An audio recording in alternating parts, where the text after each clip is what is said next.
with this year's presentation so that if anybody has any, or if anybody misses it or you want to refer back to it, it will be available.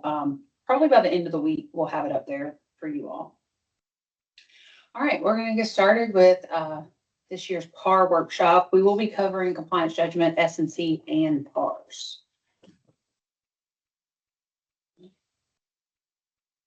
There it goes. We're going to learn about and refresh you all on how to judge SIU compliance. When are the industries quote unquote really bad? So basically a significant non-compliance.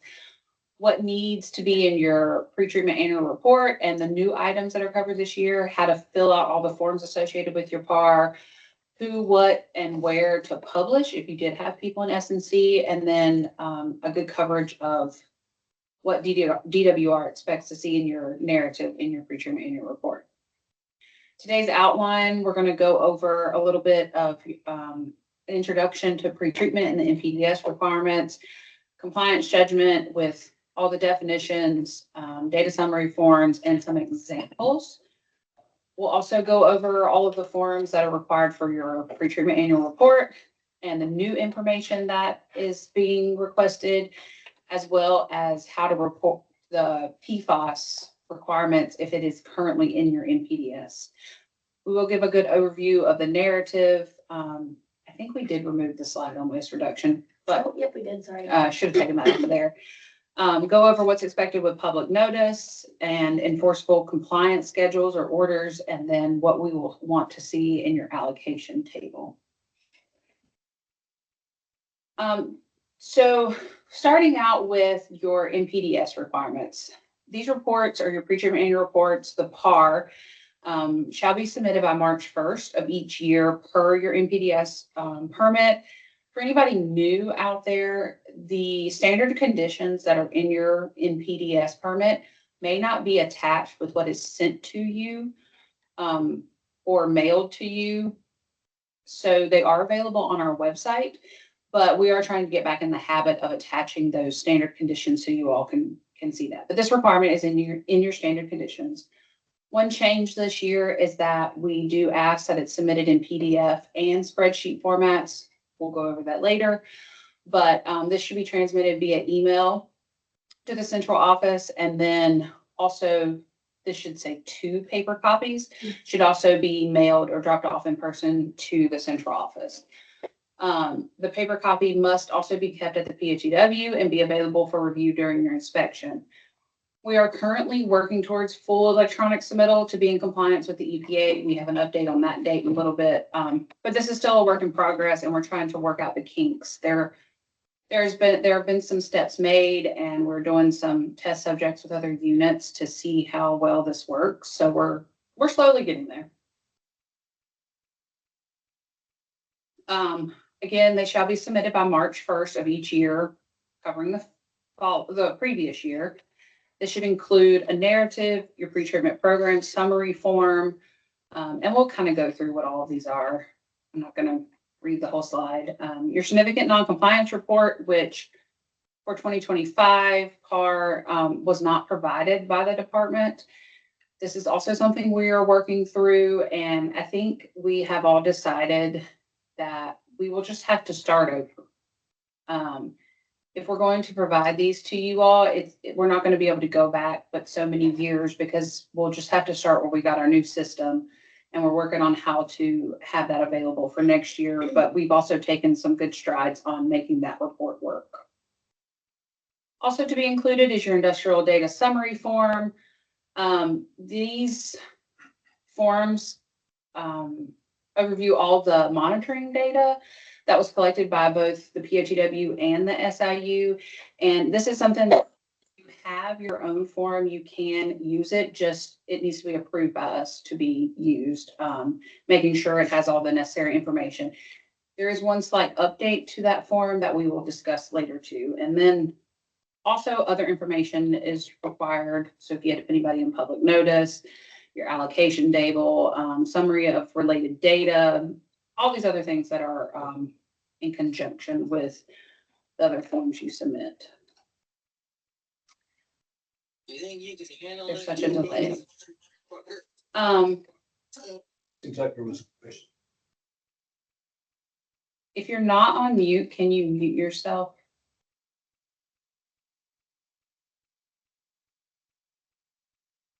Can y'all mute though? Yeah. We're just getting like some feedback in the room or mumbling, so I'm not sure what it is. Okay. We're going to go through a little bit of an introduction to the North Carolina pretreatment rules that are in our North Carolina Administrative Code.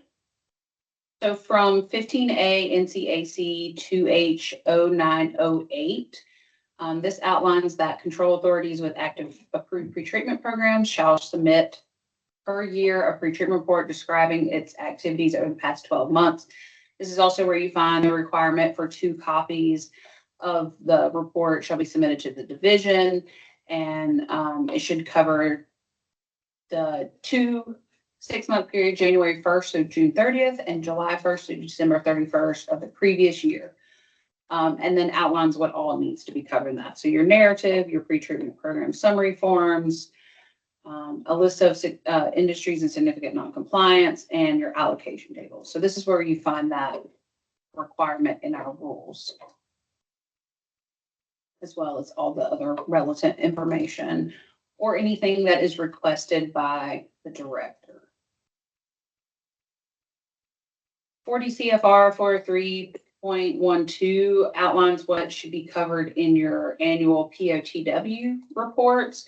So it's an updated list of your SIUs, compliance status, your SNCR, enforcement activities, program changes, and any other relevant information. So what's in parentheses is kind of how we gather that information, meeting the requirements of 40 CFR 403. I'm going to let Natalie go, and she's going to go through compliance judgment. Hi everyone, it's Natalie here. So let's talk about compliance judgment.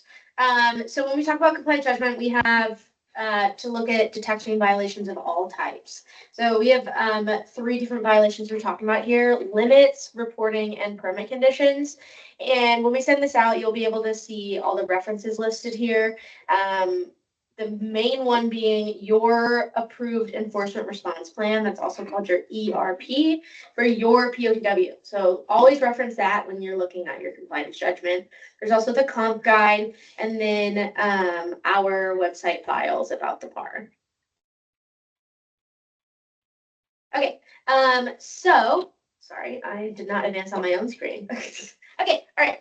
So you as a POTW must identify all your violations in a timely fashion.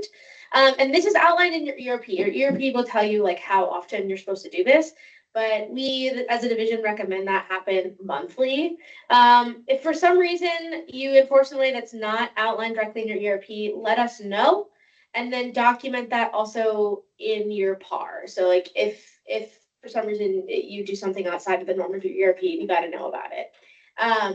If there's a violation, you must issue an NOV, and if you have, and an SNC is a way to separate out something that's more serious. So just, you have your regular NOVs for something that's just an NOV, and then we'll talk about it. Okay, go ahead. All right, so continuing on this topic, PHWs have to do an SNC or significant noncompliance determination at a minimum of every 6 months. So that's twice a year. But we recommend that you do a preliminary determination halfway through that 6-month period. So like 3 months. So that'd be done once a quarter, basically. Especially if they had an SNC prior. So if they were an SNC for the previous 6-month period, that can help you get ahead of a troubling situation. And we'll talk more about that later on in compliance judgment, why you want to do that. Your SNC determination must be done within 30 days of receiving all the data for that period. So if you get all of your data on December 1st, by January 1st, you need to have your SNC determination done. The determination and any follow-up enforcement for the January to June reporting period, so for the first half, should be completed no later than September 1st of the same year. And then your determination for the second half of the year, so July to December, should be completed no later than March 1st the following year. So that means that it needs to be done for the by the PAR deadline for the following year. Of the following year, excuse me. So if you have somebody who's in a repeat SNC situation, so if they're in SNC for the second consecutive period for the same parameter or the same requirement, we as the division and also the EPA expect you to do something to take action, what we determine, what we deem appropriate action. We have some typical situations here, so you could modify the permit, put them on a compliance schedule, or do some sort of an administrative order that has penalties, right? So something to get them back in line. You could have them cease discharge. Again, they could choose to do that on their own, or you could make them do that, or you could drop them from your list of SIUs. That, I mean, it just depends on the situation you're in. But if they are in repeat SNC, something must be done because this is a very serious situation. And then the PHW should make every effort, again, to take the appropriate action before the end of the second period. So remember I said earlier that we recommend that you look at compliance during that 6-month period, not just at the end of the 6 months, so about halfway through. That's to help make sure that they don't repeat their SNC again, right? So if that can't happen, if for some reason you can't do a mini determination during it, try and take the appropriate action within 2 months after the end of that second period. Otherwise, the division can and may take enforcement against the PHW for failure to take adequate enforcement. If you have extenuating circumstances, or you need help, or you're not sure what to do, you can always call us. We're here to help you with that. So I've been talking about SNC and significant noncompliance, but what is significant noncompliance, you ask? So this is the definition in our administrative code, and what it is significant noncompliance, or SNC. It's the status of noncompliance of a significant industrial user when one or more of the following criteria are met. The first criteria is a chronic violation. So that is when 66% or more of all the measurements taken for the same pollutant parameter, not including flow, during the 6-month period exceed by any magnitude a numeric pretreatment standard. So chronic SNC is when 66% or more are greater than the limit. That bottom box is just good to remember. Chronic SNC greater than 66% or more are greater. Then you have your TRC, or technical review criteria violations, and that's when 33% or more of the measurements taken for the same pollutant parameter, again, not including flow, during that 6-month period are equal or exceed the product of the numeric pretreatment standard or requirement, including instantaneous limits, and are as defined by 40 CFR 403 multiplied by the applicable TRC. And so that's 1.4 for BOD, TSS, fats, oil, and grease, and 1.2 for all other pollutants, except for flow and pH. And we're going to go through an example. So this is a lot of numbers here, and we're going to look at it. So don't panic if this is looking confusing. But the thing to remember here is your TRC SNC is when 33% or more are greater than or equal to the TRC value. So TRC is 33% greater than or equal to, and your chronic violation, or regular chronic, thank you. Chronic is 66% are greater than value. Okay. There's other SNC definitions, as always. It's not just as simple as 2 things. So it's any violation of a pretreatment standard or requirement as defined by 40 CFR 403.3 L1 Li. Daily max, long-term average, instantaneous limits, or narrative standard that the control authority, or PHW if it's different, determines has caused, alone or in combination with other discharges, interference or pass-through, including endangering the health of PHW personnel and the general public. So if anything that the SIU has done that has caused interference or pass-through, it's an SNC. And then any discharge of a pollutant or wastewater that has caused intermittent imminent endangerment to human health, welfare, to the environment, or has resulted in you to exercise your emergency authority to halt or prevent such a discharge. So basically, just anything like really bad. There's more, guys, there's more. So if they failed to meet within 90 days after a schedule date or a compliance schedule milestone that was in their permit or an enforcement order, if within 45 days after their due date, they did not submit a report, like a baseline monitoring report, 90-day compliance report, monitoring reports, anything that's included in their compliance schedule. If the SIU did not report to you their noncompliance, or if they didn't accurately report their noncompliance, or any other violation or group of violations that the control authority determines will adversely affect the operation or implementation of the local pretreatment program. Okay, so we have here compliance judgment for reporting. So this applies to any kind of report or notification. So this is something like they didn't collect self-monitoring samples, or they didn't submit they failed to submit reports or follow the permit conditions. So if they were late or incomplete, or they didn't submit a report or follow any of their IUP conditions at all. So anything that's listed as a condition in their permit, if they didn't follow it, or they were late with it, or it's not right, then that is considered something you would need to do compliance judgment on.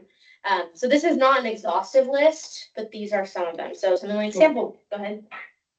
Oh, did you go too I fast? accidentally did, yeah. Oh no, can you go back? Yeah. Thank you.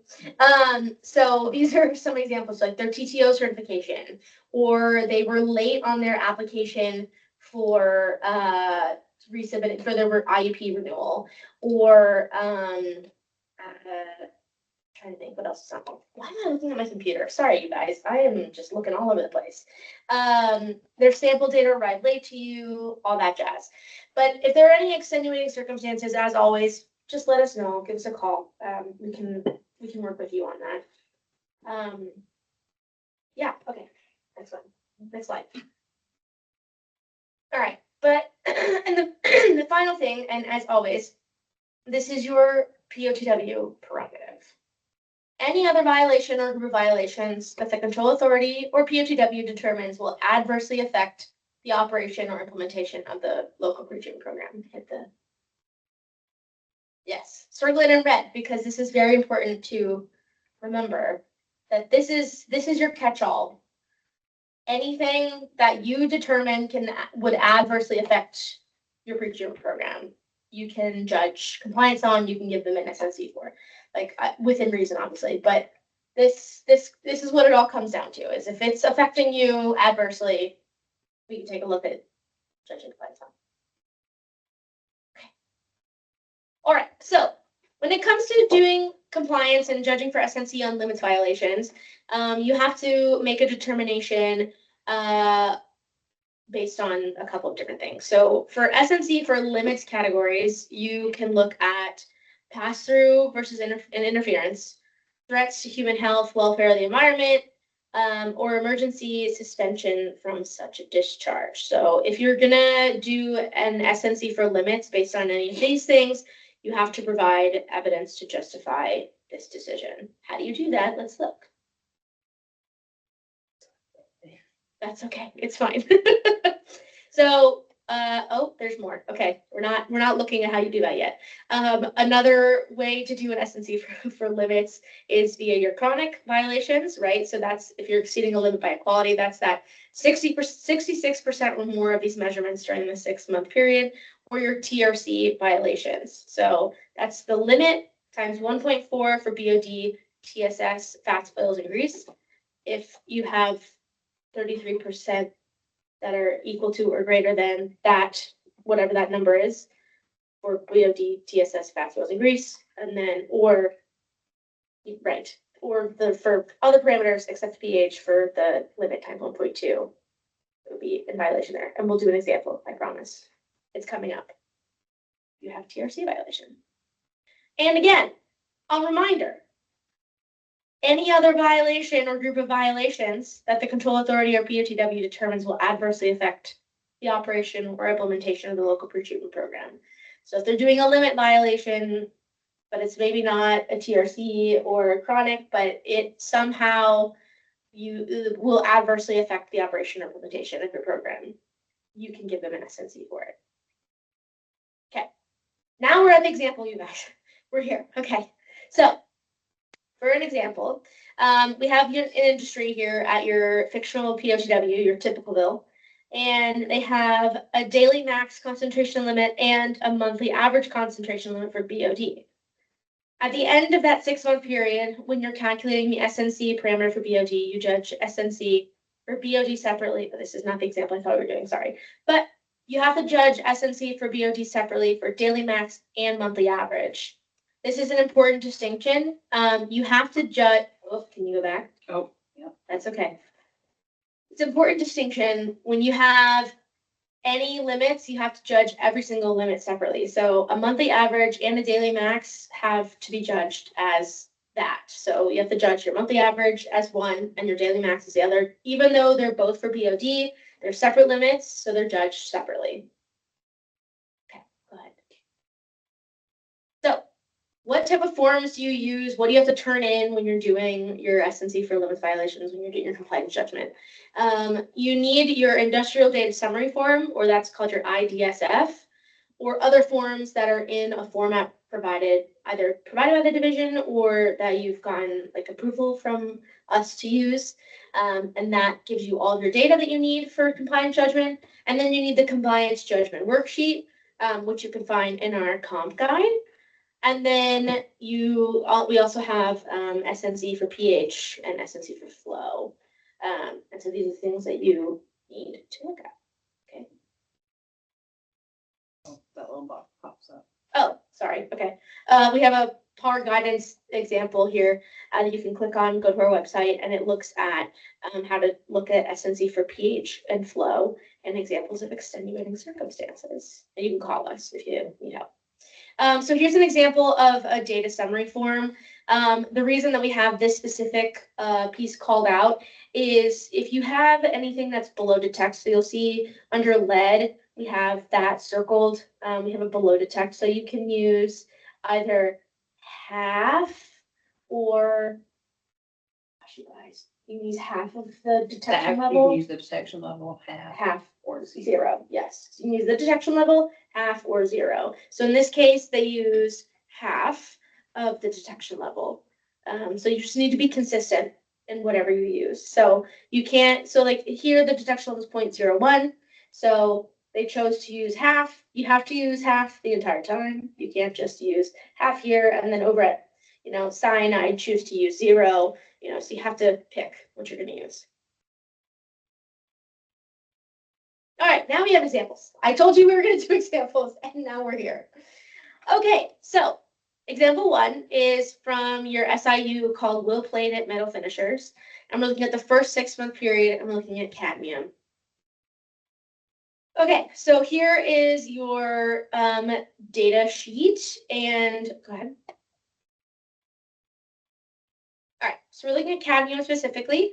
And we're pulling out, or this is not the data sheet, you guys. This is the limits page. I got confused. Here's your limits page, and you can see that for their limit, they have a limit of 0.07 milligrams per liter. Okay. And so now we're looking at our compliance judgment sheet.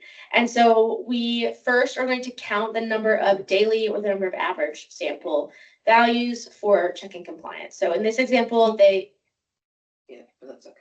Oh, that's fine. So you're counting the number of daily. So on the left-hand side, we entered in the samples. So we entered in the data. And then in column 8, you put in how many there were. So there's one sample in each of those columns. And then up in the very top, you see daily maximum limit. We pulled from our limits page that's 0 or 0.07. So to count, that's for our just regular violation. And then for TRC violation, we know that this is a metal, so it's not BOD, TSS, oil, fat, or grease. So that means we're doing 1.2. So you can see, I don't know why, you can see you circled 1.2 for all other pollutants. So you circled the 1.2 at the top there to remind you that's what you do for your multiplier. So let's do our regular violation first. That goes in column 9. So we're gonna compare form IDMRs of daily concentration to the 0.07. And we're gonna count if it was over 0.07, you put an X or a 1, whatever. I think if you put a 1. Yes, click the next one. Yeah, you put a 0 if it's under, you put a 1 if it's exceeded. And so you can see there that we have several that have exceeded. So you put at the bottom, you have 8 that have exceeded. And so now we'll do our TRC violation. So to calculate what your TRC daily limit is, it's your daily max, so 0.07 times that 1.2. So you know your daily TRC limit is 0.084. So we're going to go back and compare 0.084 to our daily concentrations. And then do the same thing and compare them. And in column 10, then we will look and do the same thing where we put the zeros and the ones. We find that we found 2. Remember, if it meets the TRC. Correct. Thank you. Mhm. For TRC, it has to meet or exceed. So if we had any that were at 0.084 or higher, you would put a 1. Okay, next. So to fill out this next part of the compliance judgment sheet, we have to calculate the percent of regular violations and the percent of TRC violations.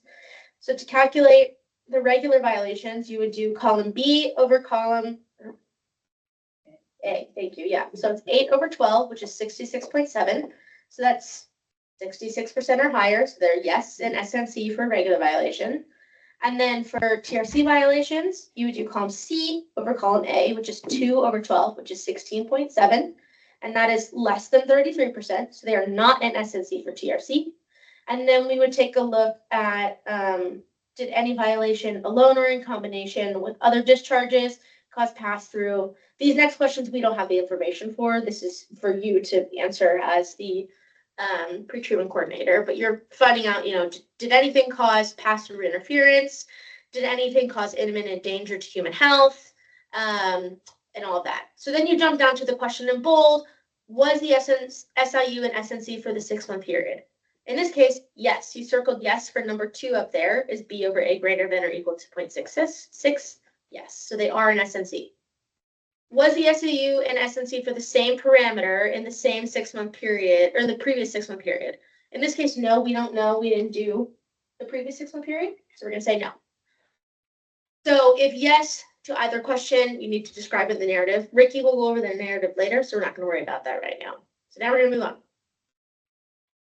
Okay, we've passed on to 6 more months now, and we're going to look at the second 6-month period for oil-plated for cadmium.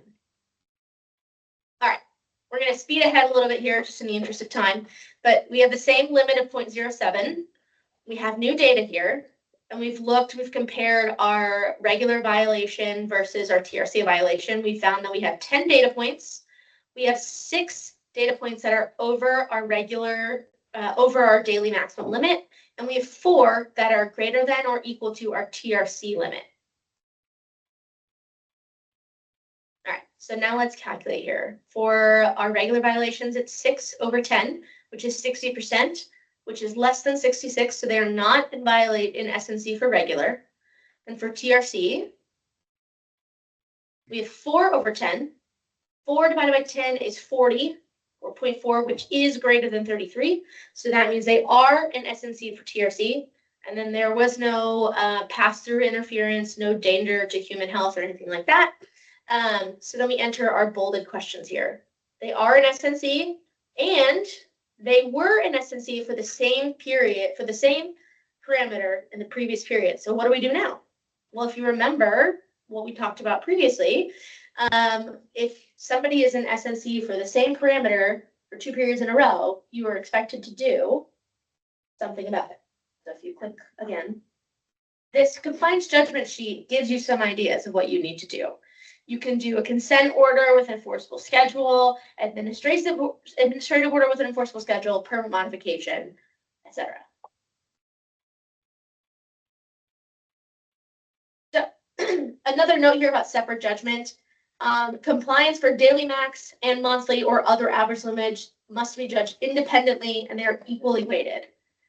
More compliance violations are a potential for more SNC determinations. So that means if you've sent in a permit and you've had both daily and monthly limits, you may have heard us say, are you sure you want to do that? You're creating more work for yourself. You're making an opportunity for them to have multiple SNCs. So that's why we ask you that question. Because you have to do both judgments. So let's talk about setting pollutant limit options when it comes to daily versus monthly, having both, having one, blah, blah, blah. So different configurations can have an effect on SNC determination. You could keep the same daily max and monthly average limits. It does not change your allocation table, but you have to perform SNC calculations, treating them separately. Some of you might have to revise your compliance judgment, software problems, and this may cause more violations and more SNC because you have both daily max and monthly average limits. You could remove monthly average and have your daily max equal your old monthly average. This does not change your allocation table because you have the same number in there, so your monthly average would just become your daily max. So this doesn't change your allocation table, which is great. It simplifies your compliance judgment because you only have one thing you have to do. But this also may cause more SIU violations and SNC because you are getting rid of the amount of data points that you have there. And it's usually low. And it's usually lower, yeah. And then we haven't looked at option 3 yet, but options 2 and 3 may not be available for everybody because some categories don't allow you to have your daily max as your monthly average. So sometimes you got to talk to us about that depending on what's going on. Go ahead. Option 3 is you can remove the monthly average limit altogether and just keep your daily max limit. So you have to use the higher daily max limit in your allocation table. So you have to change your allocation table, but that may reduce your reserve and cause an over allocation. So be careful. Again, this simplifies your compliance judgment and it shouldn't create any more violations. Or you could just keep different daily max and monthly average limit. The allocation table uses your monthly averages. But reminder that too conservative of limits can cause SNC problems. And you have to perform SNC calculations separately. And yeah, so those are just some options when you're trying to figure out what to do there. Again, just to look at the data summary form, using that for your limits compliance judgment worksheet. So on this, you can see for your samples for Will Played It, this just has the data from their sampling and your sampling as a PHW, and the different X's on there are the different violations. Thank you. There we go. Yep, I got it. Versus the limit.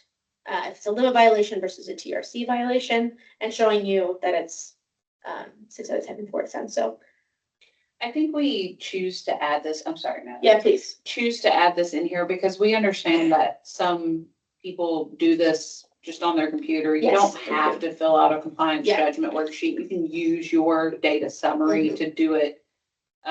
However you know how to do it, as long as you're doing it. Yeah. We don't expect to see those judgment sheets or anything like that. So do it however it works for you, as long as you are doing it. Yeah. Ready? Okay. I think we're going to move over to Matthew, who is joining us online. So I'll be advancing your slides, Matthew. Just let me know when you're ready. But Matthew is going to go through some of the submittal forms that we're using in the PAR. And then when he gets to the end of that, I will talk about some of the additional info. And then we may take a short break after I finish with that, just a couple minutes to run to the restroom or whatever. So, all right, Matthew, whenever you're ready. Sounds good. Let's go. All right. Now, as you may imagine, the industrial data summary form, it summarizes the data for your industries. Now, that can include limited parameters. It can include just monitoring only. And the fun part with this is you do get to use your own forms with division approval. Because of course those are also now being updated just like in line, not necessarily like you just update them for the par. You can keep yours up to date all the time. And the spicy part is they are required for each pipe of the SIU. I am told, but I do not have firsthand experience, that software solutions make this less painful than it would appear, but I suppose we'll hear from you all whether that's true. Okay, next slide.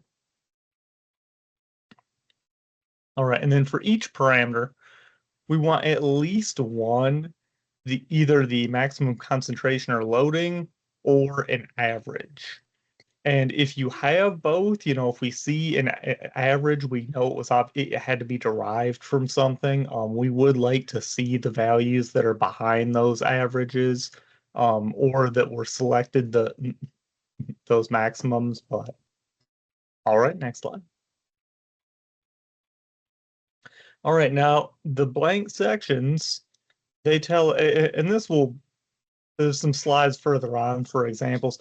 Now, when we see a blank section, we have to assume that no monitoring was performed for that 6-month period, which of course then we're going to inquire about. For monitoring only, it's just an NA if it's not applicable for the violations, but it's never a 0. It either did or it did not happen. And next slide. All right, and now this is a little difficult because next to the red circles on the left, you'll see there's a daily and a monthly. And what we're trying to get at here is if we look at flow, for example, they have they would have a daily limit. So you'll see in the bottom ones that there's not applicable for monthly, because in this hypothetical permit here, we wouldn't have, I was gonna say there is no monthly violation because there is no monthly average, no monthly max. And that's essentially what you'll see through all of these examples, is just if there's not something to be measured in the permit, it's not applicable when it comes to a penalty. And that hits on what Natalie mentioned earlier about if you give them, you know, a lot of overlapping parameters and criteria to hit, it can kind of just let them get hit by a tidal wave of SNCs, which isn't necessarily a good thing. We'll move on to the next one. I was gonna say, and we have a little bit more of the same, just with some more examples. So I think we can safely move on to the next one. I was gonna say, in this, so yes, there we are. So in this is interesting because we have our not required, and of course natural, and there are plenty of legitimate reasons why you may not require sampling in the first month, or any segment. The industry may have shut down, they may have materially changed or limited their operations. That said, if we see not required, of course, we're going to ask about it. So if you do have anything like this, you'll just want to set in the narrative why it was not required for that time period. Same, we can move on. And this one here is a real simple one. For cadmium, you'll see 66.7 is circled. And as it turns out, they have a chronic SNC which exceeded 66% for that very parameter, unfortunately. And that's all we needed there. And we're getting into our significant non-compliance reports. All right, and you're going to want to list all industrial users in significant non-compliance with any IUP requirement of that PAR. And that, of course, can be limits. It can be, you know, did they pass through or interfere with your plant? And something that sometimes gets overlooked is significant non-compliance for reporting or permit conditions, which we'll get into a little bit more in some more slides. And this sort of reiterates what Natalie said earlier. It's just, we do expect there to be some sort of appropriate enforcement action, even if that's for a second consecutive period of the same problems. It's still a new period, new violations. And next slide.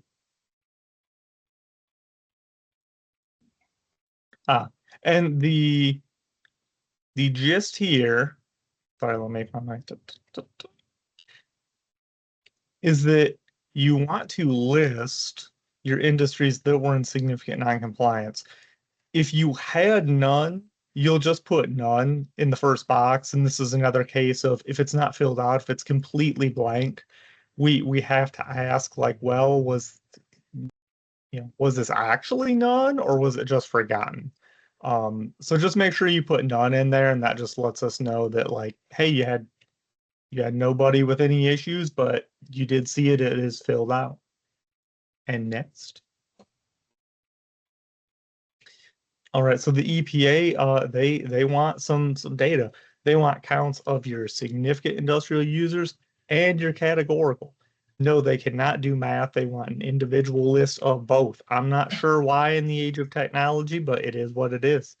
They want to know how many NOVs or similar actions that you have taken, how many significant users in significant noncompliance.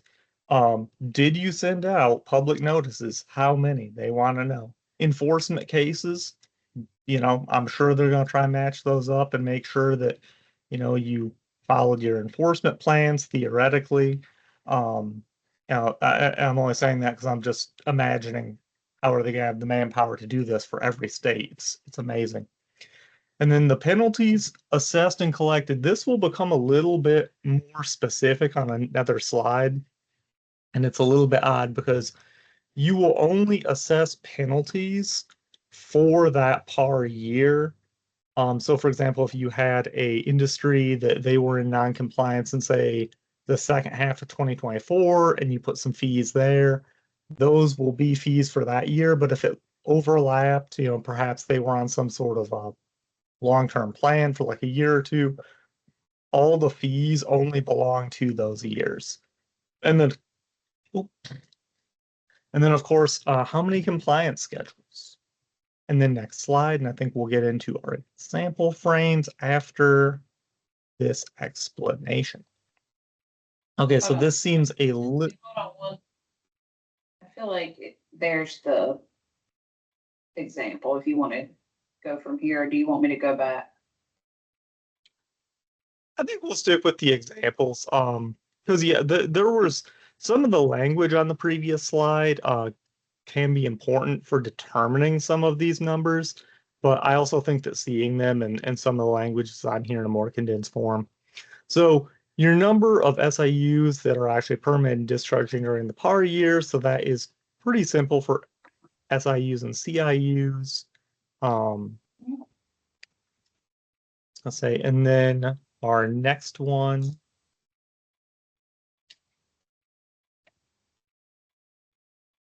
No. All right, and this just shows. Some of them aren't Okay, so this showing shows- up for some reason. Yeah, these are a little strange to walk through. But for example, we Just have walk- line. We have in here, we have some SIUs who went in S&P over IUP limit violations. So we're going to be distinguishing that versus ones that went in violation for reporting. And then you have line 12 here, which was a real specific whether or not they meant, if you lay out a compliance schedule or something similar, are they in S&C because they failed to meet those progress goals that were laid in front of them? And of course, then you're going to be doing something very similar for the categorical industrial users on line 13. And I think 15 is on the next slide. Or it might be, okay. So for 15, we have the total number of SIUs on a compliance schedule. And of course, there are some more elements to that. This is one of those examples where if the compliance schedule was entered in, say, July 2023, it would be counted on the PPS form in 2023 and 2024, as long as that schedule keeps on going. Like if it's going to continue, it'll be on the par for every year or section that they are in that compliance state. And next, I think it'll continue down here. Okay, yeah. So 16, 17, 18, 19, and 20 are all based on number of events strictly during the PAR year and do not include events occurring after the PAR year. So that's something like the number of NOVs assessed. That is just strictly the year specific. Civil penalties, all these things will strictly be in the PAR year. And I think it might pop up some more things if you advance, or it might go to the next. Okay, so for line 19, and this is one that, again, I think is a little odd the way that it's done, but hey, that's just me, is for the civil penalties. They are also just tracked strictly during those 12 months. Even if you started collecting a penalty for earlier for something, it doesn't follow. The penalties are strictly how many did you collect in, say, the year of 2025 for this last example, and then what is that total amount. And then next, I think it will, it's going to say in here the number of industries that actually paid penalties, which of course, hopefully is all of them, but naturally that can be another issue of compliance or other problems. So it is listed separately. And I think that does it for those slides. It does. And Thank you, Matthew. I'm going to talk a little bit about the addition. I didn't leave this to Matthew to explain since it's a little bit confusing and we understand that. But in response to EPA Region 4 requesting quarterly reports, the division will be requesting additional information in the 2025 PAR. The information that's outlined here is directly from the request from EPA. I have copied and pasted it into our direction box, which you will see. It comes from how we are supposed to report the information, and but we have to start with gathering it from you all. So as I advance this slide, nobody panic. There are quite a few things, but I think we have made it to where it shouldn't be too much of a burden on the POTWs. So on the slide or on the sheet that Matthew was previously talking about, we asked about how many were not inspected, how many industrial users were not inspected, but they actually want the number that are inspected. Like he said, it can be a mathematical thing, but it's how they ask the question. And then following that, they would like to identify the date in which the facilities were inspected. Also, outlining types of industrial user enforcement actions taken.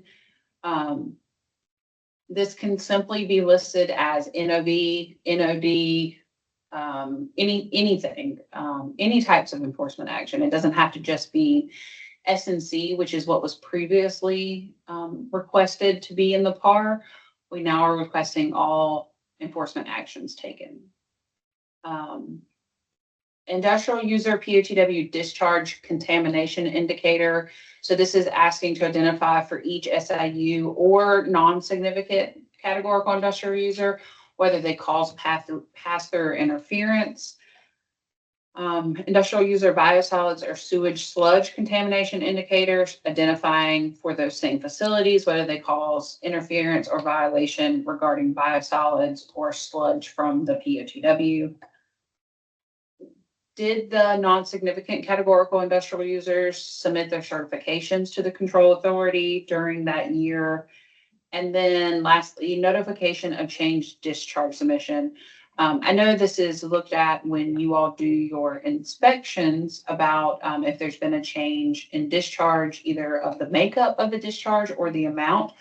but they are asking if during the year, was there any type of notification to the control authority? We're gonna go over a little bit how we are asking for this information to be shared with us. One of the easiest ways to do the inspection reporting is we did add a slot on the IDSF. And this has been uploaded to the website already. It was uploaded at the end of last week. So if you grabbed it before then, you may have to grab it again. But you can just simply put the date for each facility and leave it at that. That to us says it was inspected and here's the date. If you use your own form, you can add it to yours if you're if you have the capabilities to edit the form. If you don't, you can simply put it in the narrative. Nothing special really needs to be done there. Just list it and that'll be it. I would eventually like to be able to change that EPA adapted form with the program summary information where, it asks about how many NOVs and how many, all of that, to be able to just list how many facilities were inspected, but we have to talk to EPA first before we can really do that. For all of the other information, we have provided an additional information submittal form, and it's also on our website under the PAR forms, where you find the IDSF as well. This is a very simple spreadsheet. You'll put your usual information at the top, identifying the treatment plant is associated with, and then list your industrial users. You will have to list the types of enforcement actions. We don't need a date. We don't need a long description of what you did. You're welcome to put that information in the narrative if you want to explain why there was maybe a notice of deficiency issued, but we simply just need the types of enforcements, and the number would be helpful. If you gave them 3 NODs that year, maybe put that. The next 4 columns are drop downs, and you can select yes or no. For non-significant categorical industrial users, you can also select NA, just identifying that the facility you're talking about is not a non-significant categorical industrial user. If you do not have any of those, all of those should be NA. If you have them and you list them there, you need to put yes or no about if they submitted that certification to you. And then notification of significant change in discharge. This is also going to be a yes or no. We are not asking for a specific, they told us it was increasing by 50,000 gallons a day or something like that. We're just asking, was there a notification? This was the simplest format that management and the pretreatment group, we all kind of worked on this and looked at it together about how to gather this information, because on the flip side of this, we have to input this into our pretreatment system. And this is an experimental run this year. As we've been told, we have to start providing this information. So if this does not work, if you find problems with it, if next year when we're putting it into our database, we find problems, just know it's subject to change in the future. And when you can upload electronically, we're hoping to be able to incorporate this easier so it goes directly into our system. And then again, for us, once we put all this in, we are having to develop a reporting element to our program to pull this information back out. So we've had to edit the program to include these as options because we weren't previously gathering this information, or if we were, it was just in the narrative and we didn't check a box somewhere for it. So we're working on that, but we just need the information and then we can figure out how to get it to EPA from there. Hold on, we got 2 quick questions. The first is for additional information submittal form. So for this form, Mhm. would the narrative suffice? We explain enforcement actions taken for each IU, so it seems repetitive. Yes. So I'm going to go to the next slide to talk Oh, about sorry. that a little bit. No. Oh, there's one more question. Sorry. Okay. What's the other question? They want to know, should they include all SIUs, even if there was no enforcement action and all others are no? Yes. On this form, you should list all of your SIUs and or NSCIUs, and then just check no on everything. If there was no enforcement, you can just write none, or leave it blank. We will assume none if you leave it blank. I would prefer you put none, so we know you filled it out. And then just, if everything else is no, you just hit no or NA. But yes, you will need to list all of your industries there. For the narrative question, as you can see, I don't know, if I can move my mouse on here. There it goes.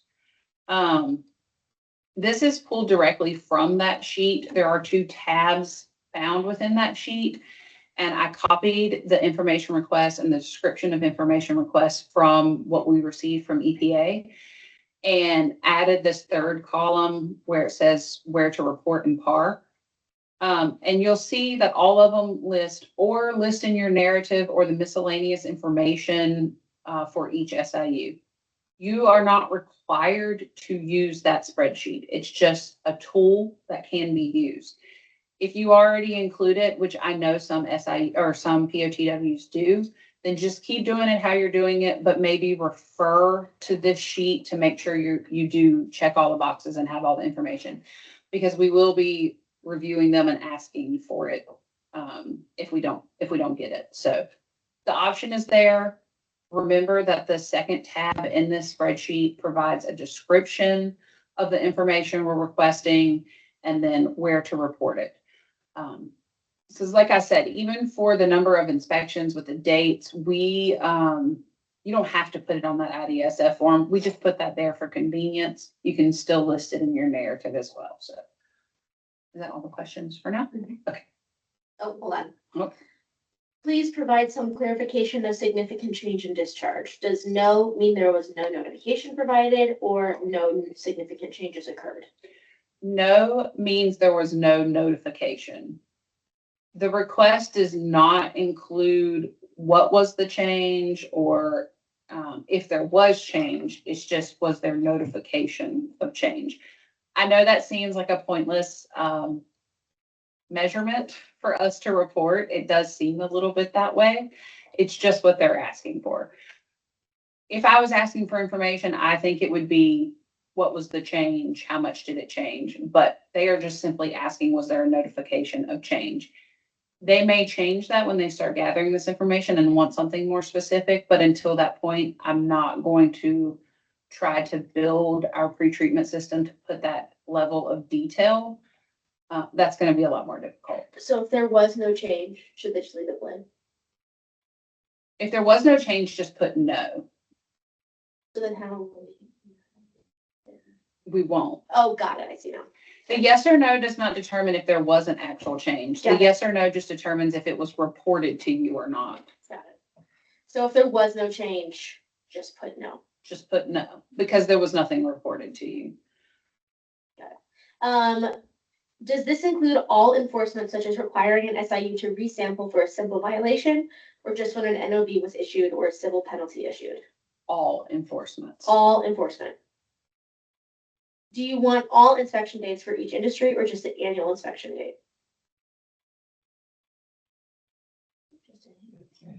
I think you could just list the annual inspection, because what they're trying to gather is just that the annual was done.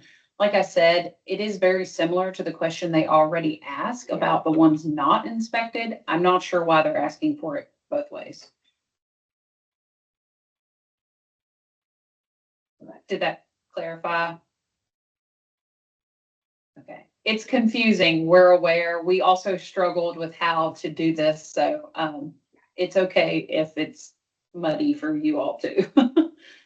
Okay, now the really fun part. And I expect to have a lot of follow-up questions from this. So if you feel like when I get to the end of this, you're still not sure what to do, that's okay. We're going to talk about reporting PFAS activities, and this is directed only at facilities with PFAS conditions in their NPDES permit. So my first statement is going to be consult your NPDES permit condition to determine what is specifically required for your facility.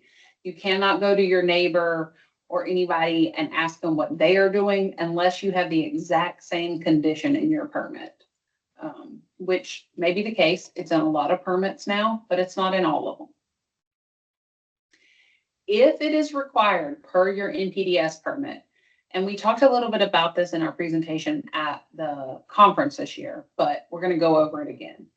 If it's required per your NPDES permit, the permittee shall identify and locate each significant industrial user in the approved pretreatment program and in industry categories expected or suspected of PFAS discharge. And there is an EPA list out there.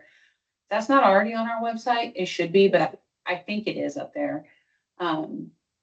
As well as begin sampling of and modify industrial user permits for each SIU identified as suspected of PFAS discharges.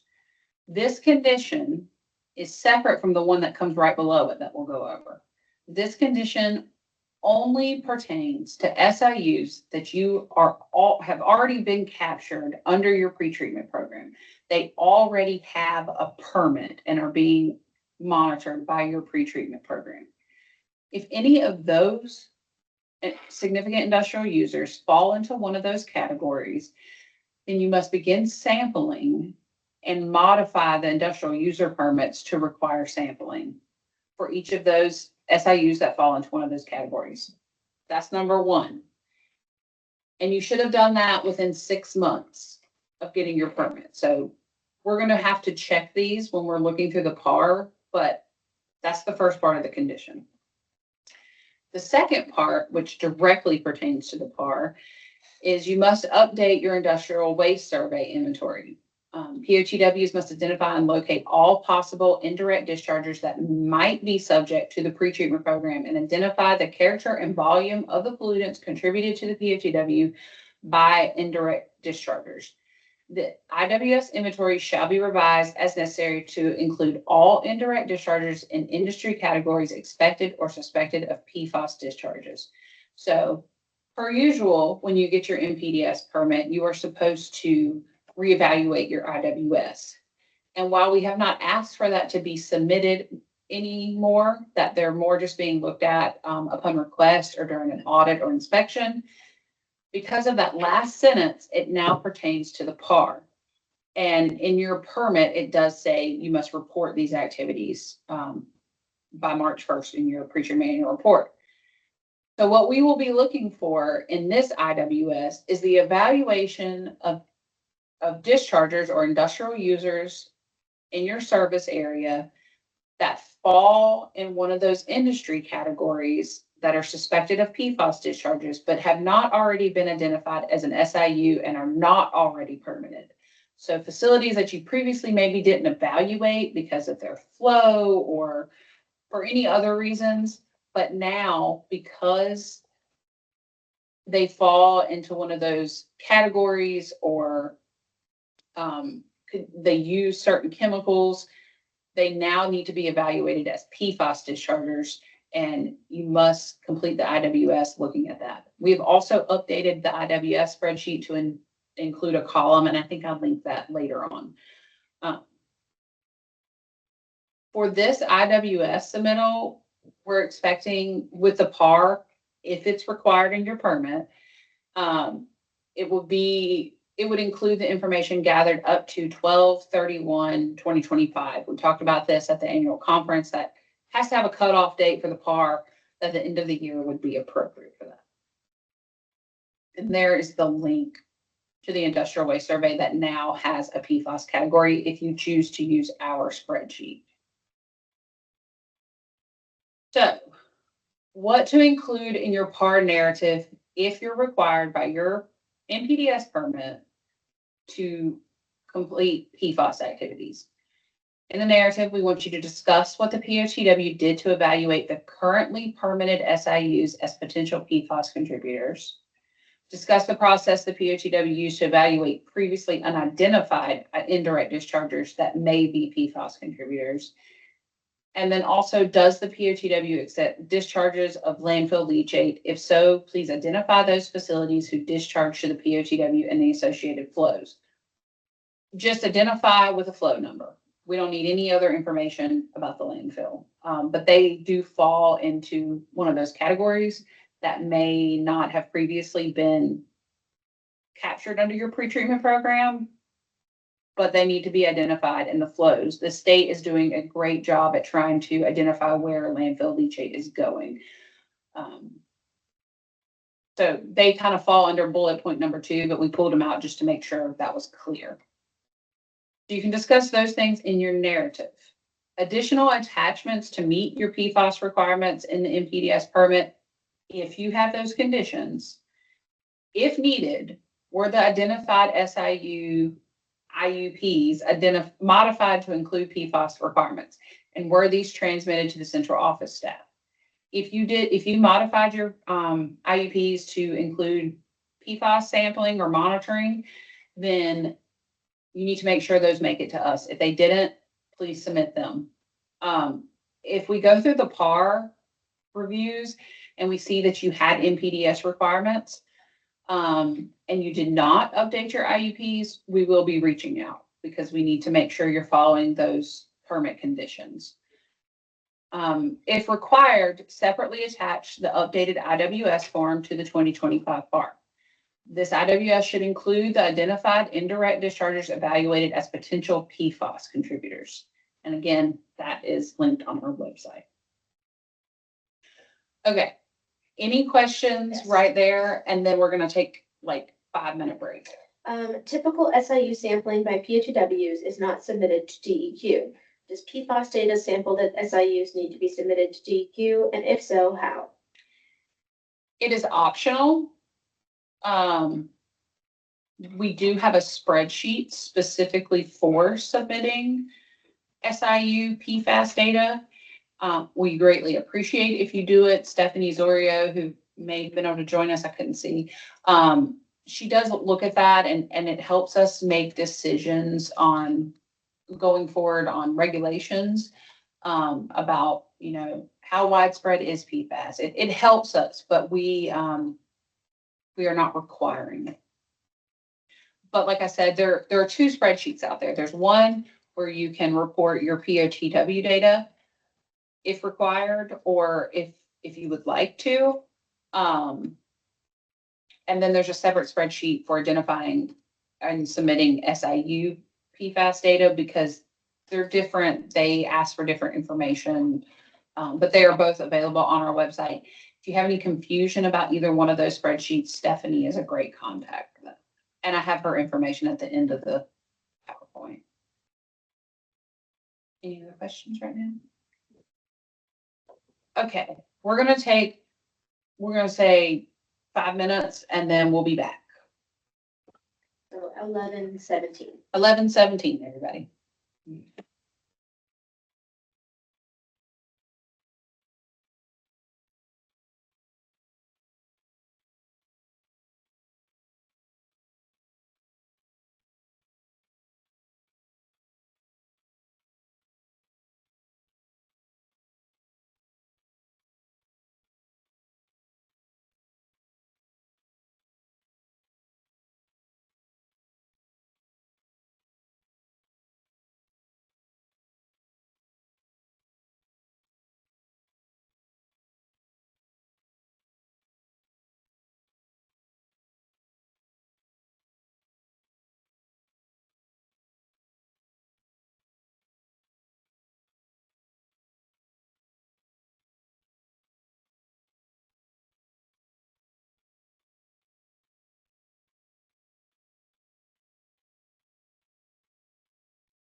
Yeah.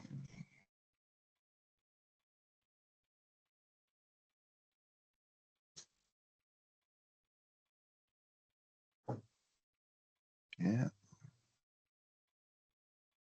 Yeah.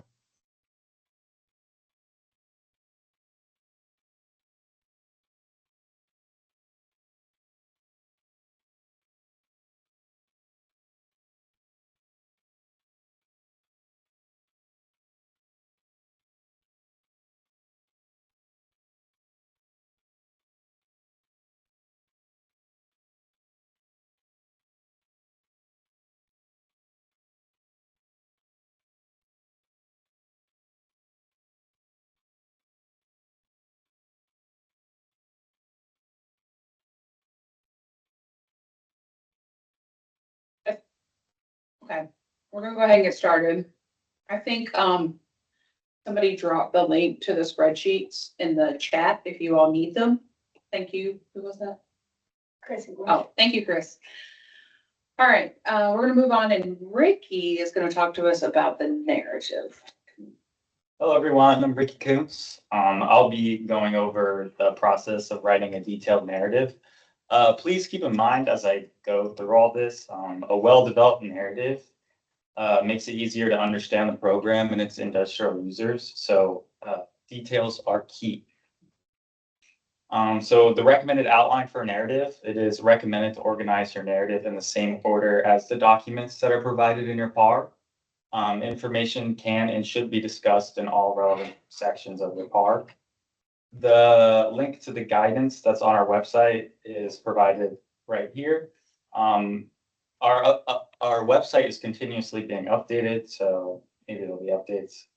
And please reference this guidance when writing your narrative. The guidance is provided to help you organize the narrative. It helps you determine what information is required or optional. It helps you understand how information is checked, and it can make it easier for us to find specific and useful information in a narrative.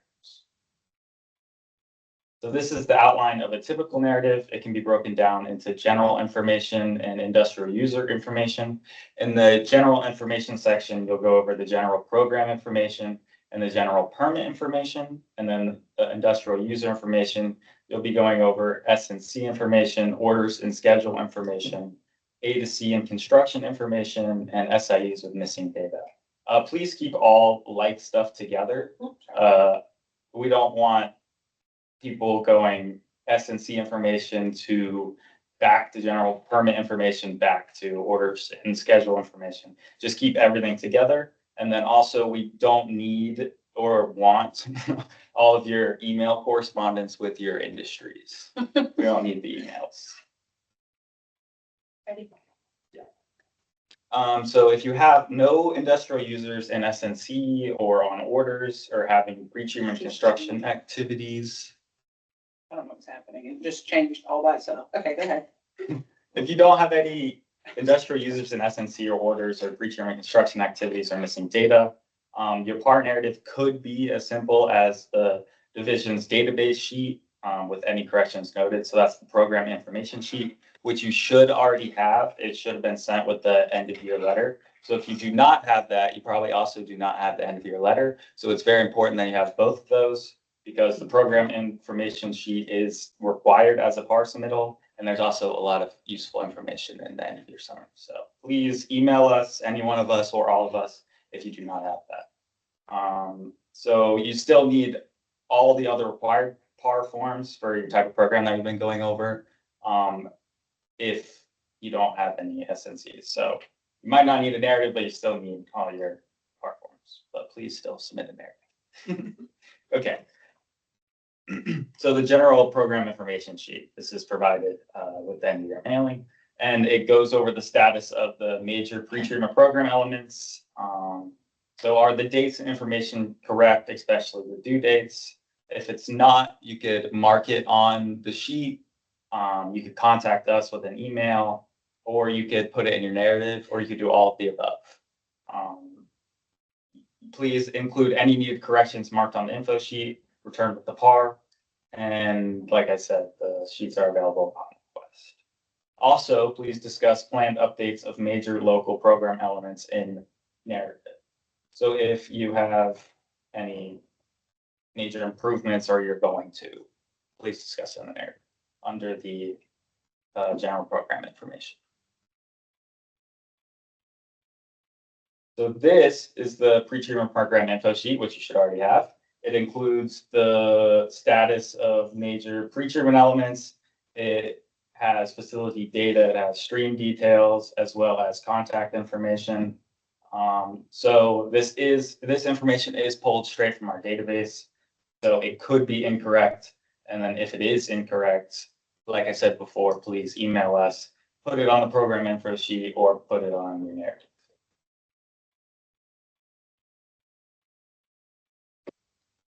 So with the general information comes the permit general information. And in this section, you want to say, did you have any permits expire before being renewed? Please list them and list why.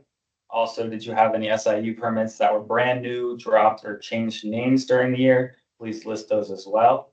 And then under this section, it's also a good time to confirm that all issued IEPs have been received and reviewed by the central office. If they have, please put that they have. If they have not, please put that they have not, and which ones. Also, under the general information, these are more optional, but it's always good. Details are key. So I'll go over the optional dates for these permits, and actions may be listed here as useful reference. We realize that some of or all of these dates will have already been submitted to the division with permit renewals, modifications, and drops. If you have permits that have been submitted to the division and you have not received review letter back from the division, you may note that here. For new permits, when did the permit become effective and when did the SIU actually begin discharge? Please note that if a lag between these dates results in missing data, it must be explained. POTWs are welcome to discuss good things that have happened in the PAR year as well. For example, did you have industry within our local municipality, or did your industry find a resolution to an issue that was causing compliance issues? We do also like to see good things in the narrative. Makes us happy. So please, for the industrial user information, this is the next section of the narrative, please list all the industrial users alphabetically.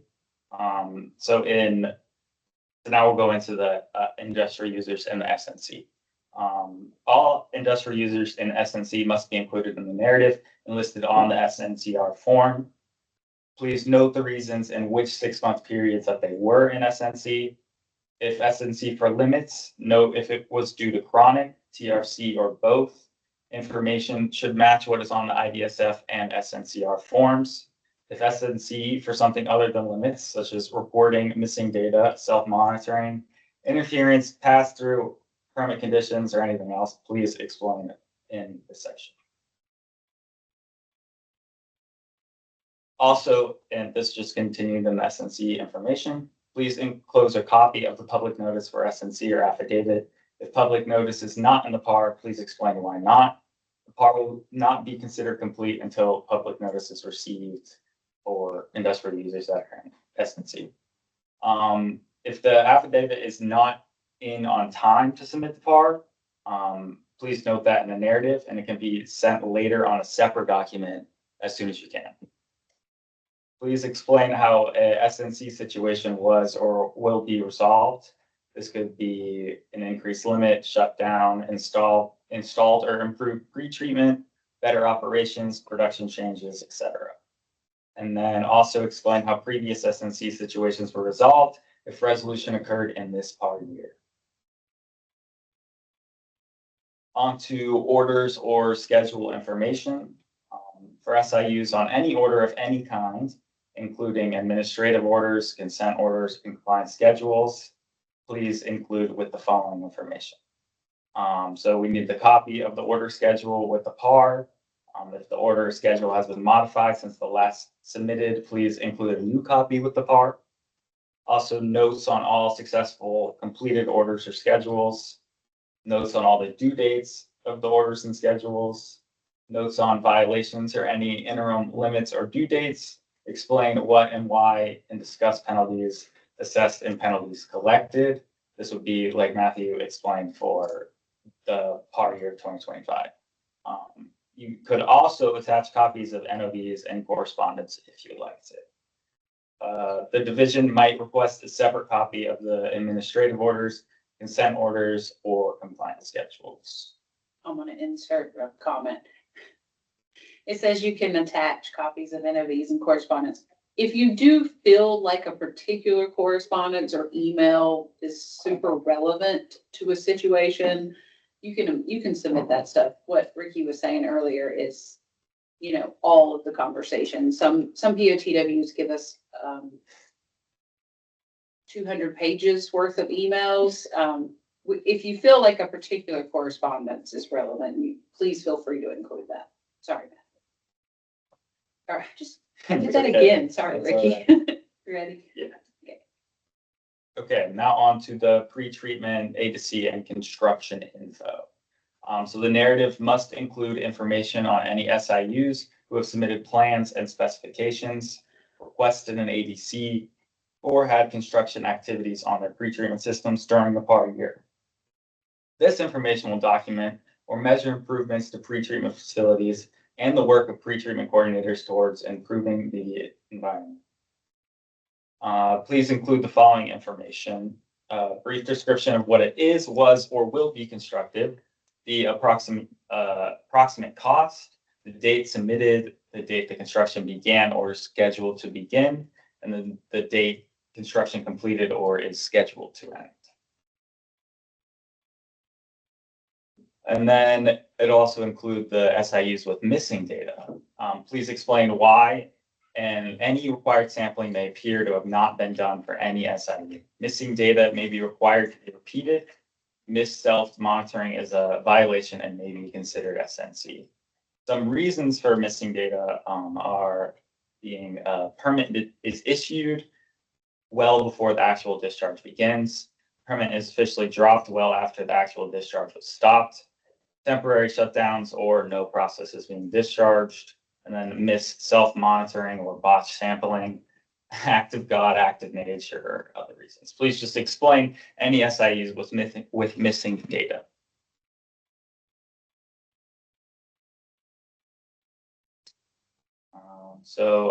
POTW enforcement actions and SIU response information for non-SNC, non-order, non-construction, and non-missing events.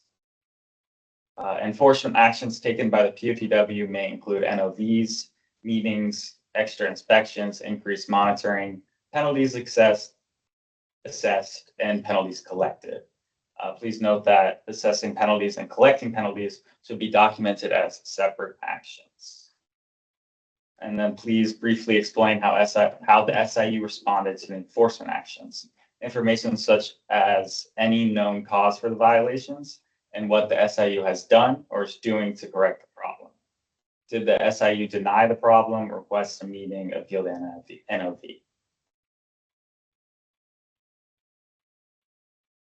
And then the narrative will also consist of other information. So this is information on SIUs with minor violations, may be listed in the narrative very briefly. This may be general and does not have to list the specifics about limits of violations.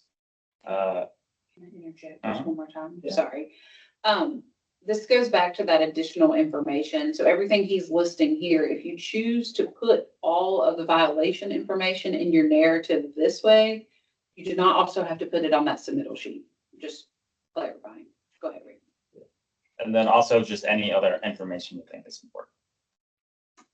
Now for PFAS information, the slide that Karen went over just a little bit ago has all the things that you should put in the narrative. So please reference that for PFAS information. If it is outlined in your NPDES permit that your POTW has PFAS requirements. So now we'll be getting into the examples, but for everything I just went over, please reference the website when you are making your PAR. This will make making the narrative easier for you and wouldn't have to read all the slides. So this is an example of an IUP having a previous SNC situation, but it is not in SNC this PAR year. So it notes that it was not in this PAR year, but they did previously have an SNC situation. they didn't have any orders and schedule information, so they just put none, no construction information, and then they put the missing data and the reason why. So this is the same example here. They're just explaining the enforcement actions that took place in the last period, as well as the limit violations for this FAR period. So they say they had a $500 penalty that was last year. They had 2 reporting violations. They had NOVs that were assessed, penalties that were paid. And then they also said a good thing that they were very cooperative with the town in resolving the issues. And then they noted that in this FAR year that they had a couple of violations, but overall it was not SNC for this FAR year, 25. So this is another example of a draft IUP. So in the narrative, you would just put the name and then, unfortunately, Terrible Textiles burned down. There was no monitoring, no data, and therefore no IPSF. So if it's dropped, you put it in there with the name. Another example, this place was an SNC for 2 consecutive periods and entered into a consent order. So they just said that they were an SNC for these dates. For what reason? It was cadmium. They could not resolve the cause of their SNC, and they also do not promptly pay the penalties. So they said that they had several meetings, and then they said a consent order issued to require the resolution with upfront penalty, and then copy of public notice enclosed. So they're just being as detailed as possible, saying why it was an SNC, saying they had several meetings with them, just details.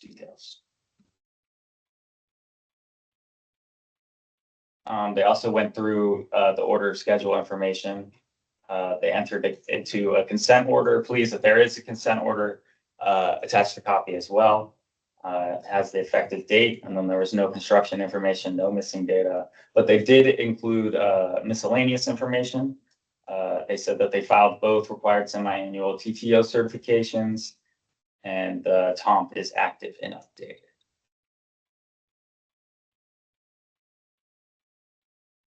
Continuing on the last example, this is the enforcement actions that took place.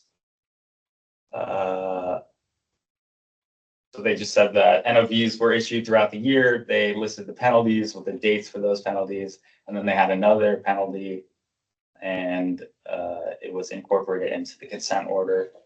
And then it has not been collected yet, but the documentation of collection will be included in the next part.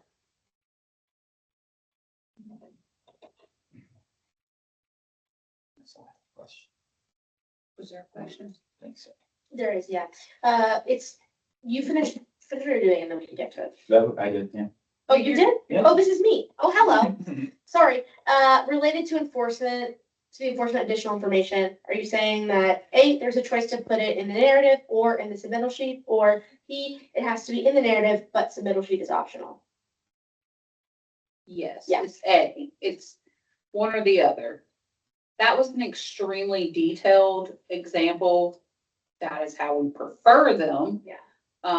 But to meet the minimum requirement, you can use the submittal sheet and list it there as we issued 2 NOVs, 1 compliance schedule, something like that.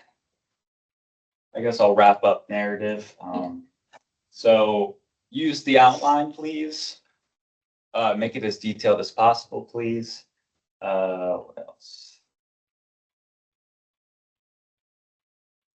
Yeah, I guess those are the 2 main things. Make that, okay. All right, let's hop on into public notice.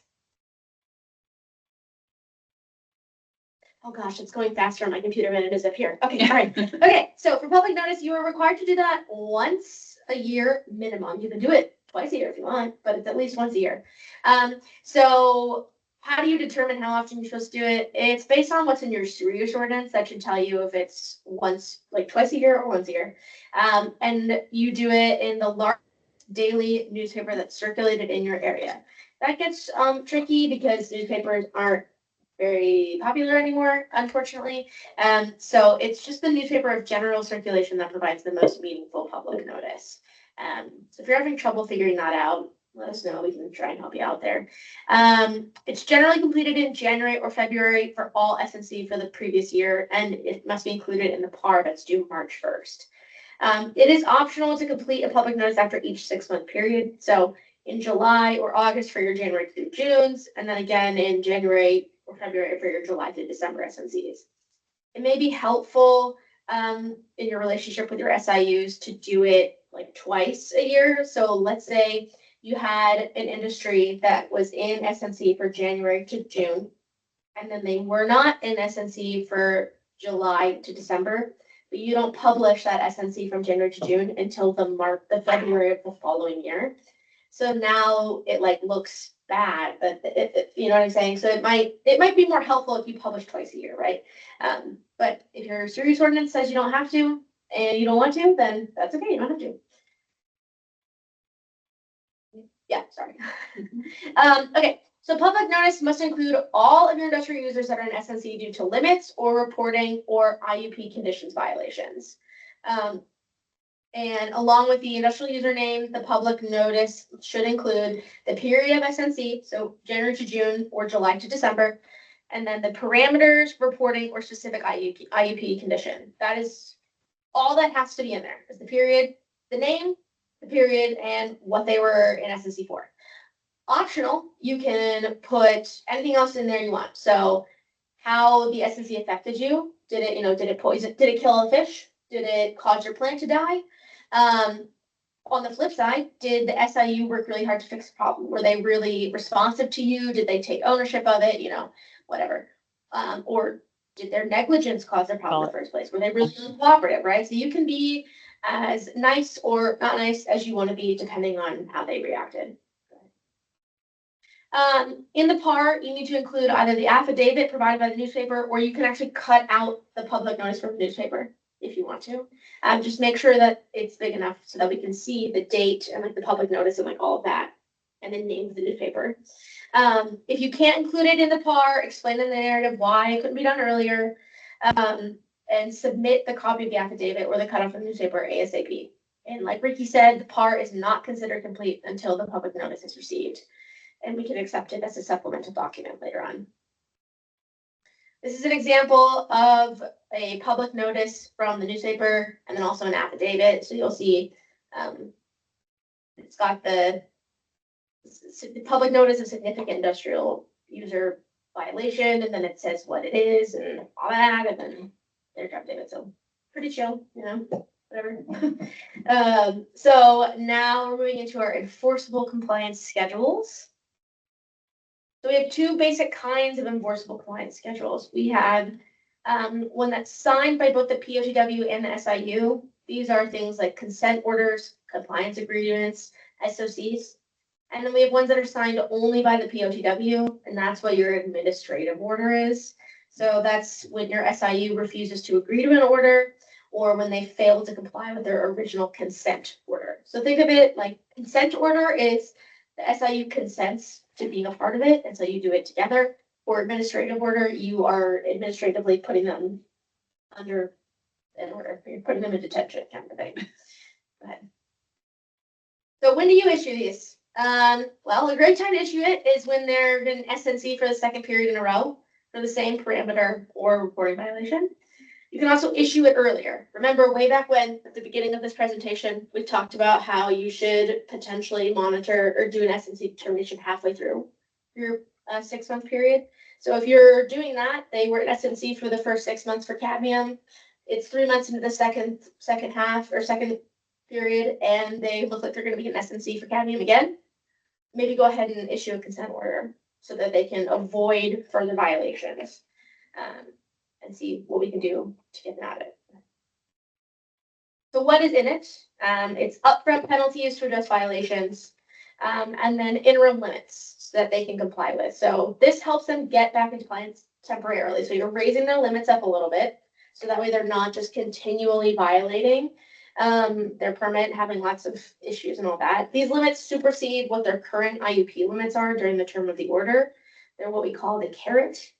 But if they have categorical limits, they cannot be higher than categorical limits. So Nothing you do can ever be higher than a categorical limit. You can't just go higher than that. And then you also can't go high, you can't have an over allocation, unless you talk to us first and we work through something. But that is the fun part of this, is you can give them some higher limits to get them in shape.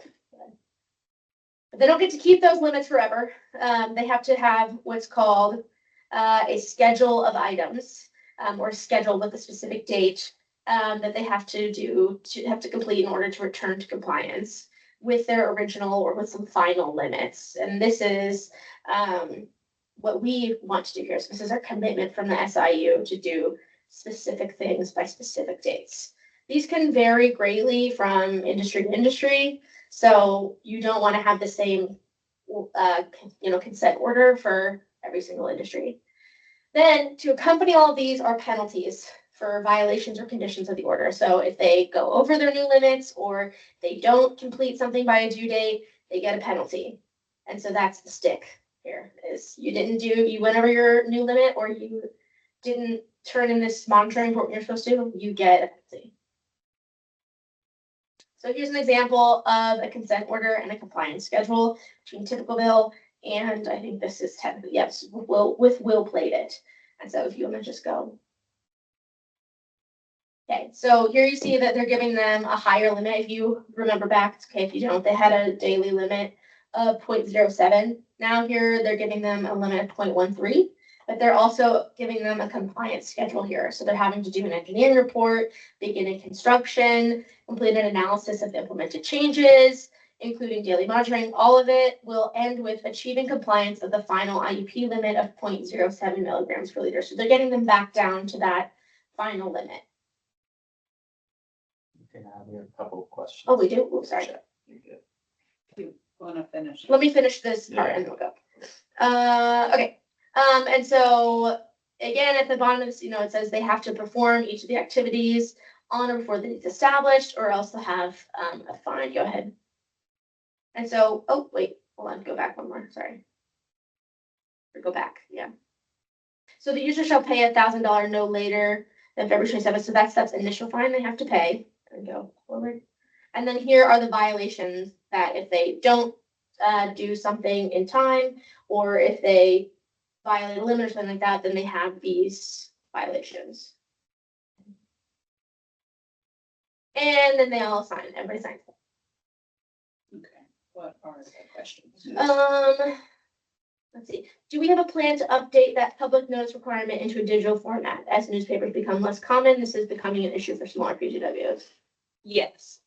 I've actually had conversations with Julie Grip about this, about how can we either change the rule, but one of the distinctions of why we can't do it is because some newspapers that are put online, it is actually not considered published. It's just available material, or it's written on a certain day, but it's not listed as actually published. And that for some reason is a big distinction, but we have talked to our attorneys and I've been talking with Julie about how we can change that. So we're trying to figure that out, but we may have to have a rule change to do that. And if y'all have been paying attention, it's very difficult to get rule changes right now. So we're working on it, I promise. Okay, the slide says they can be higher than I think it's categorical. referring to 122. Can you go back to 122?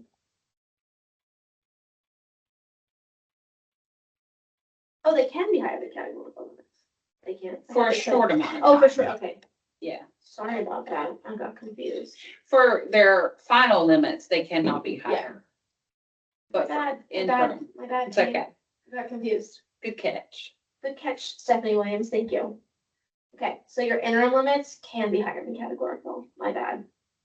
Okay. And then Marty was just asking us to confirm that, okay. Okay, Sharon was just giving a comment, okay, all right, go ahead.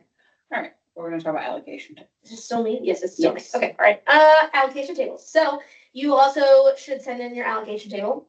Or not should, you must send in your allocation table when you submit your PAR. And it needs to be current as of December 31st, which is the last day of the end of the PAR year. And so it needs to include the effective and expiration dates of your permits and may include permit modification dates. You don't have to, but if you modified your permit, put it, there are permits in there, please include those. It should include permit limits for each SIU and pipe numbers, and includes information from your headworks analysis. So your maximum allowable headworks loading, uncontrollable loading, and your maximum allowable industrial loading. And then big thing here is, do you have any over allocations? If you do, please explain it in your narrative. And I'm gonna plug in there that if you also have over allocations in your headworks analysis, when you submit that, explain it in that narrative. Yeah. We're seeing that a little bit more where there's been some issues, so just make sure we're explaining those over allocations. Mhm. Go ahead. Oh, sorry, I Yeah, need to do that's that okay. for you. That's all right.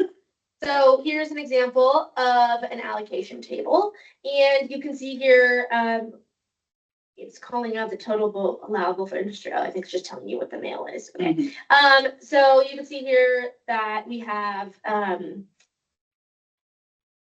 okay, it's showing this we have an over allocation. Okay, so what are we looking at? All right, so if you look on Mercury, do you have, oh, you're sharing your screen. Okay, if you look at Mercury and you look at the percent mall still available, so that not the very bottom row, but like the third row up from the bottom. Clicked on it. There you go. Okay, right there. You see that there is a negative there. So that means you have an over allocation. So it's negative 416.1%. We would want to see we want to see an explanation in the narrative for why there is an over allocation there, and what you are trying to do to resolve that. Oh, there's the circle. There you go. All right. And as Ricky mentioned earlier, do you have good news? If you do, please share it. I hope we really like to hear that because we get a lot of bad news. So please tell us. And a reminder, PARs are due on March 1st. You can turn them in earlier, but they're due on March 1st. Here, this is our address that they should be sent to. You must send to here physically, and then please email in a copy to us. Central office. Yeah, okay, got it. I didn't want you to have to try to explain. Yeah, thank you.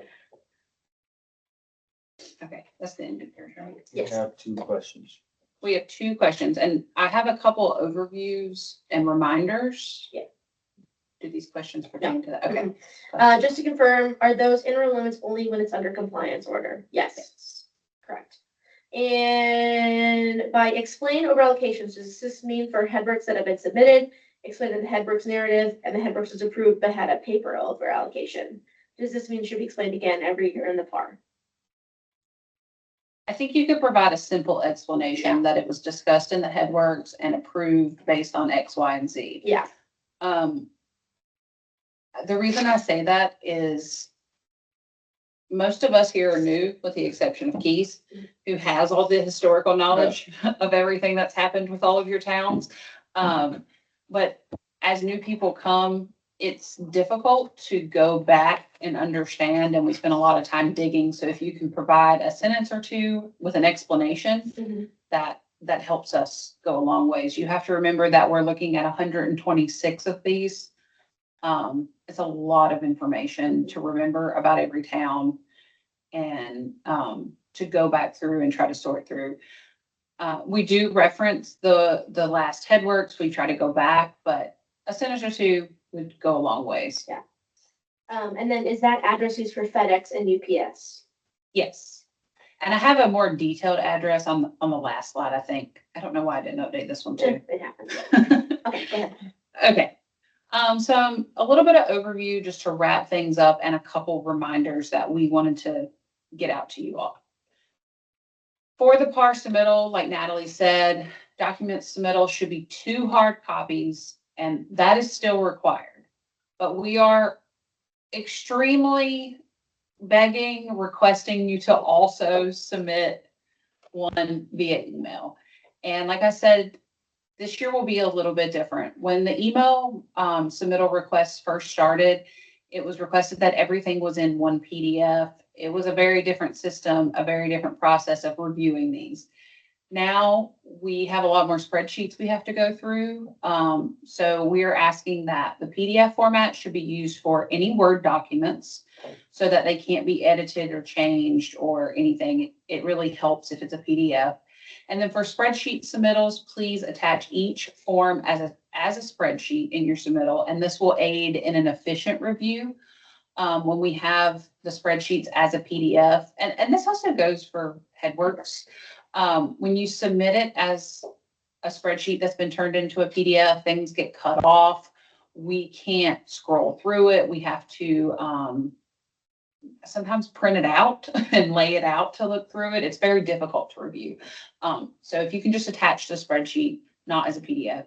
And then a reminder that if you're required to submit the IWS, include that as a separate attachment. We are asking for it to be all one email, but they can be separate documents. If you want to turn all of your Word documents into one PDF, I'm fine with that. But then each spreadsheet just attached separately. Another change this year is central office will be conducting all PAR reviews. Previously, the central office did it, and then staffing changes and roles changed, and the regional offices became more involved in these reviews. But as we have grown here in central office, and as requirements and responsibilities from the regional offices have changed, it's been decided that the central office will take back those reviews in the time being. But so when you submit your PARs, please include all of the central office staff. If you would like to still copy your regional staff, they aren't opposed to it. I met with them last week about this. It's fine if you do, because they do review your PARs, but we will save your files so in a way that the ROs can review prior to your inspections and audits and look back at it if they need to. But when you submit, please include all of the central office staff. So that's Natalie, Ricky, Matthew, Keys, and Stephanie, especially if you have PFAS information, include Stephanie, and then myself as well. Most people have been really great at copying everybody. It helps to get you a response faster if everybody is included, and making sure that one of us saves the documents and gets information inputted goes a lot faster if we're all getting them, because then the person who has the availability at the time can do that instead of it building up in the emails.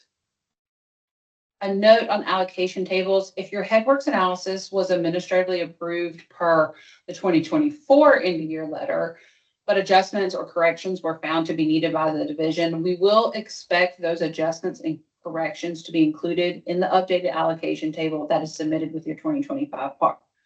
Those HeadWorks analysis, like we said, were just administratively approved based on the fact that you had not heard a response in a certain amount of time.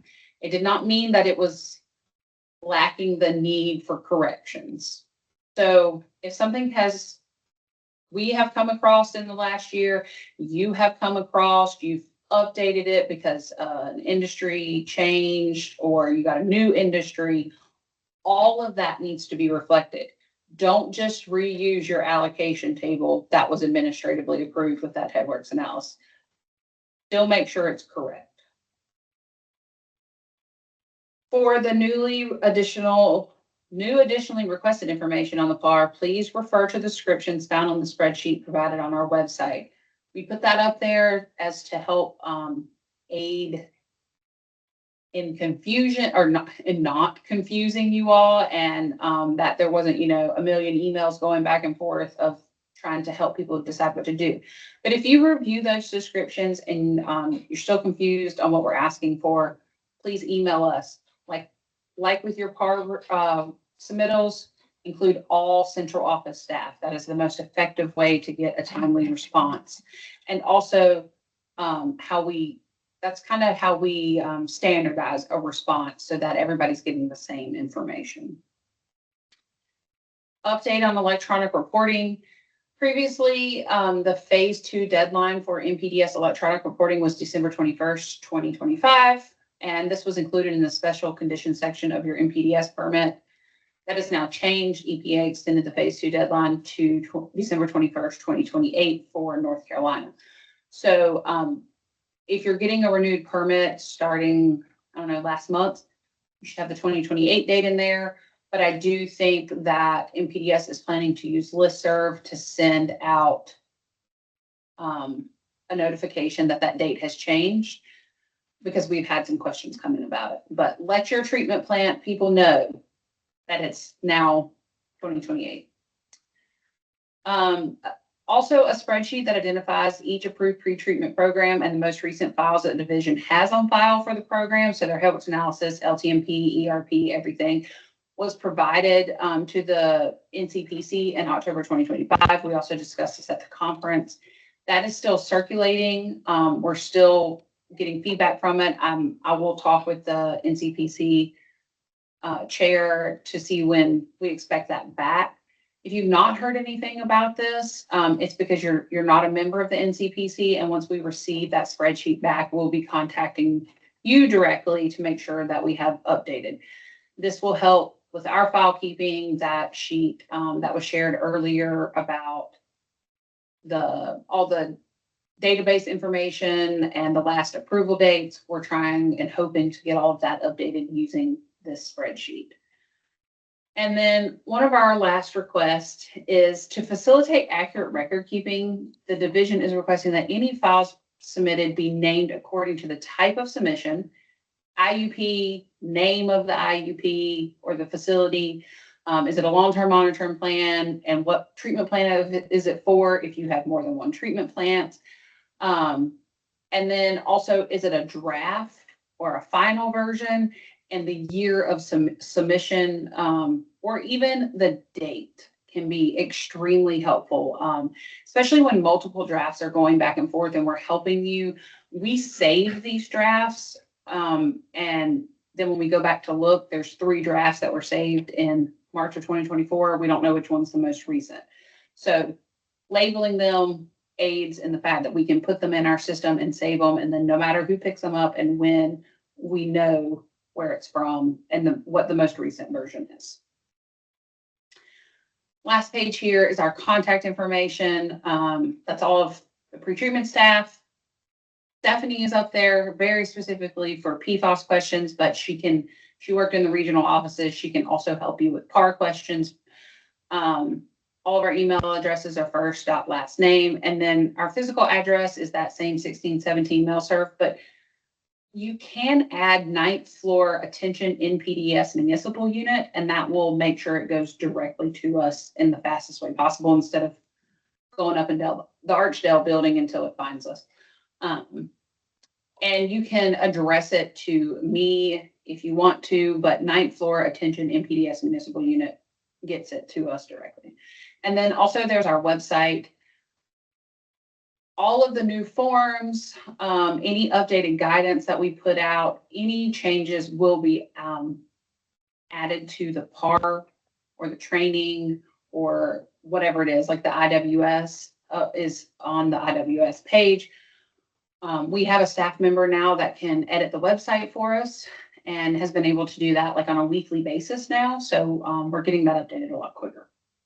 That is the end of our presentation, and we're at time, but we are fine hanging on and answering some questions. So, but let's remember, we will have a follow-up. So Yes, on February 11th, from 1 PM to 3 PM, we have a follow-up for more questions, so you can hold some till then as well. So, we have, do you care about the order of sections? not particularly, it's just make it all the same. Say narrative first and then program info sheet. Yeah, Ricky's saying if we had a choice, it would be narrative first and then your program info sheet, but just keep everything consistent in your program. So any Excel spreadsheets should be submitted as Excel and not PDF, including items like the PPS and SNC report. Yes, What about the allocation? should be. Yeah. Ricky asked for clarification, but the allocation table should be also an Excel sheet.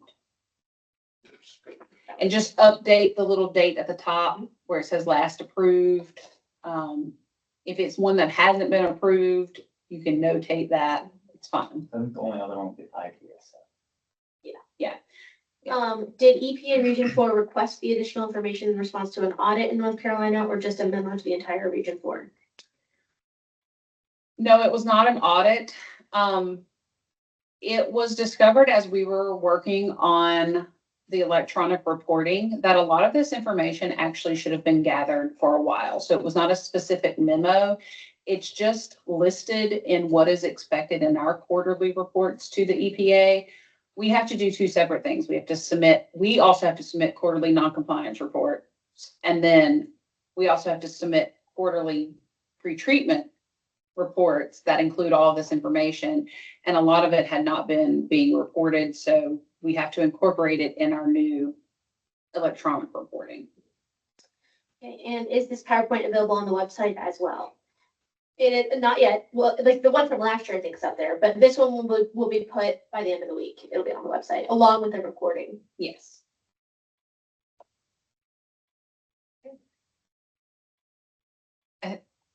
Any other questions? Any burning questions? Otherwise, again, we have our next one on February 11th. So that's 2 weeks from today, from 1 p.m. to 3 p.m. here on Teams. If you have anything very specific to your POTW or one of your SIUs, email us, copy everyone In central office. in the central Yeah. office. You don't have to include everybody else, but just copy all of the central office pretreatment staff. And we'll get back with you if you have a very specific question, but feel free to ask specific questions in the next Q&A because it could apply to somebody else. We're also free to set up Teams meetings with you if you have things that you don't want to make public to the rest of the pretreatment community. Absolutely. And even if you don't think you have a question for our session in 2 weeks, definitely encourage you to come anyway, because somebody might have a question you haven't thought about. So you should definitely come. And if you look in the chat, Chris English posted the website that has our previous PAR training on it. So you can easily access that. Thanks, Chris, for being active on the website for us. All right. Okay. Thank you all for Thanks, joining us everyone. today. We'll see Thank you in you. 2 weeks. Thank you all for a great training. Thanks, Marty. Thank you, Marty.